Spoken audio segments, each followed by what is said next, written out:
कि वलीमे में देखा आप लोगों ने लड़का लड़की को एक ही स्टेज में बैठा देते हैं, देखें ये बला भी बहुत बड़ी चीज है भाई, लड़का लड़की को। जबकि आप खुद ही सोच सकते हैं कि कोई बेगैरती इंसान होगा जो अपनी बहू को, अपनी बेटी को जो है स्टेज पर बैठाएगा, सारे लौंडे लफंडे उसको ताड़ते रहते हैं, मजाक करते हैं ना, फोटो खिंचवाते हैं, सोचते नहीं है कि वो फोटो कहां कहां तक जाएगी। एआई का जमाना है भाई, कहां उसको सेट कर देगा कोई जानता नहीं है। एआई समझ रहे हैं जी, आर्टिफिशियल इंटेलिजेंस क्या उसको बोलते हैं, एआई। ये बहुत बड़ी चीज है एआई, उसको तब से बता दूंगा। ये ऐसी चीज है ना, सारा कुछ तुम्हारा चेहरा इसमें लगा दे, इसका चेहरा इसमें लगा, कहां उसको फिट कर देगा और ओरिजिनल। और ऐसे जमाने में भी बेगैरत लोग क्या करते हैं कि बहू को बैठा दिए हैं, उसका जो है बेटा बैठा हुआ है, सारे गिफ्ट दे रहे हैं, मर्द औरत बैठे हुए हैं, सब सेल्फियां ले रहे हैं। यकीनन नाजायज़ व हराम है ये, बरकतें नहीं होती हैं। अच्छा बरकतें नहीं। एक साहब जी थे ना, तो कार्ड देने आए थे, कार्ड देने हाजी साहब थे, तो उसमें लिखा हुआ था गुलाम अली, समझे, दूल्हे का नाम गुलाम अली, और लड़की का नाम लिखा ही नहीं था, बल उसमें लिख दिया था खाली कि नेक बख्त, है ना, नेक बख्त लड़की का नाम सिर्फ। तो मैंने पूछा कि देखा लड़के का नाम तो है, लड़की का नाम नहीं है।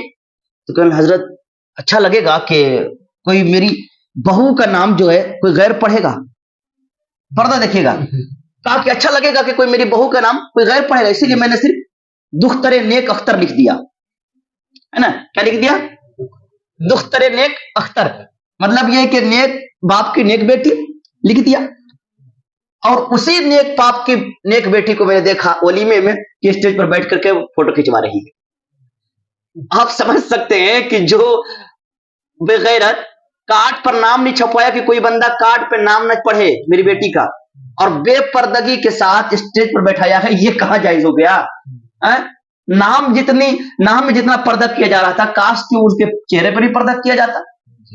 ये चीजें नहीं देख रहे हैं, लेकिन ये देख रहे हैं कि भैया, लेकिन ये सारी चीजें क्या है, दिखावा है। स्टेज पर बैठाना, खड़े खड़े खाना, बफर सिस्टम हो या भिकमंगा बन करके खाना, अगर मुआशरे में ये बला चलती रहेगी ना, तो लोग आगे चलकर डांस करके खाएंगे। देखिएगा क्या होगा, म्यूजिक लग जाएगा। अरे विदेशों में ऐसा होता है जी, देखा पूरा नाच रहे हैं, खा रहे हैं, गा रहे हैं, अय्याशियां कर रहे हैं, धीरे धीरे करके आ जाएंगी। अभी भी बड़े बड़े शहरों में ये बला आ गई है कि लोग, मतलब ये कि अलग म्यूजिक बज रहे हैं वलीमे में, है ना, उसमें डांस पार्टी हो रहे हैं और मुजरे हो रहे हैं, रक्स हो रही है, वो तमाम तरह की चीजें होते रहते हैं। और इधर इंजॉय कर रहा है आदमी, खा भी रहा है, उसमें बच्चियां भी नाच रहे हैं, नाच रही है, बच्चे भी नाच रहे हैं, अय्याशियां धीरे धीरे करके मुसलमानों के भी आ जाएंगे, क्योंकि सेठ आया है और सेठ के पास पैसे की कमी नहीं है, यही ना। इसीलिए इन बलाओं से दूर रखिएगा। ये रसूमात थे। अब जो है